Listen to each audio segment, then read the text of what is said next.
Hey, Nicole here. Quick video about our upcoming blood full moon that we'll be having. Exciting, it's on my birthday. So this full moon is considered a lunar eclipse, which is where you've got the sun, you've got the earth, you've got the moon. The earth is blocking the light of the sun. So the moon is in the shadow or the umbra of the earth. And also the partial umbra is what gives it kind of its color, its red color. So astrologically, what does this mean to me? Honestly, the monthly lunar cycle is an interesting phenomenon to me, and astrologically because there's such quick, short periods of time that we have the moon in a zodiac sign or in a phase. It's changing so quickly. Like I've said in other videos, this is more of a mood. So it's more, it might be a trigger for you if it hits you in a certain point in your chart.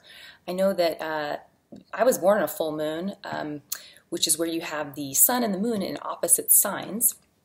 And it tends to, full moons there's a tension there. So that's why I'm guessing there are more accidents and there are more incidents in insane asylums, or there are more women who go into labor during full moons. They say that labor and delivery, that's like an anecdotal, thing. Labor and delivery wards are always full or busy during full moons. I don't know if that's true or not, but at any rate, the astrological, for me, this month, the themes would be relationship.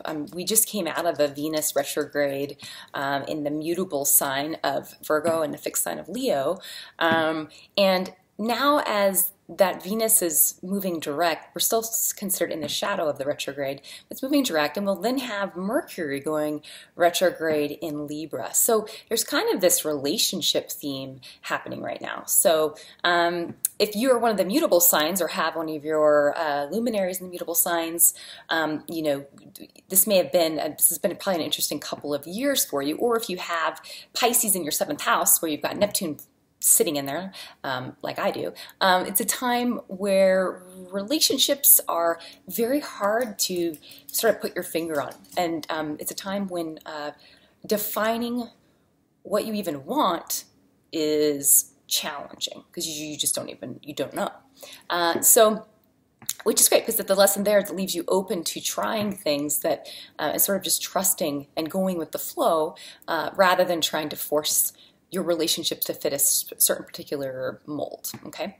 But if your natal makeup is one where you like things to have structure and shape, then you're probably not going to appreciate having to go with the flow and not knowing what to expect, okay? So, but as far as this blood moon, I think it's funny that the Christians are talking about the Jewish holidays and the full moons this year, or the moon events, I should say, the lunar events we've had this year that have coincided with holidays, biblical or Jewish holidays and whatnot.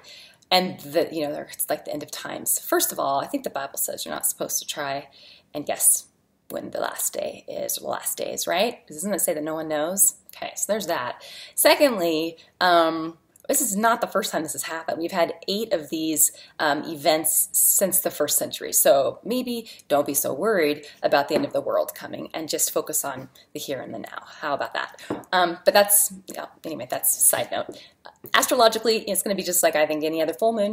There's can be an intensity of emotion. Again, this is in the this is in Libra, so this is going to have to do with things that Libra is associated with. Libra and Aries, the individual versus the partnership, the I versus the we. So, this could be a night where those issues will come up for you. And again, depending on where they fall for you, which charts they fall in for you.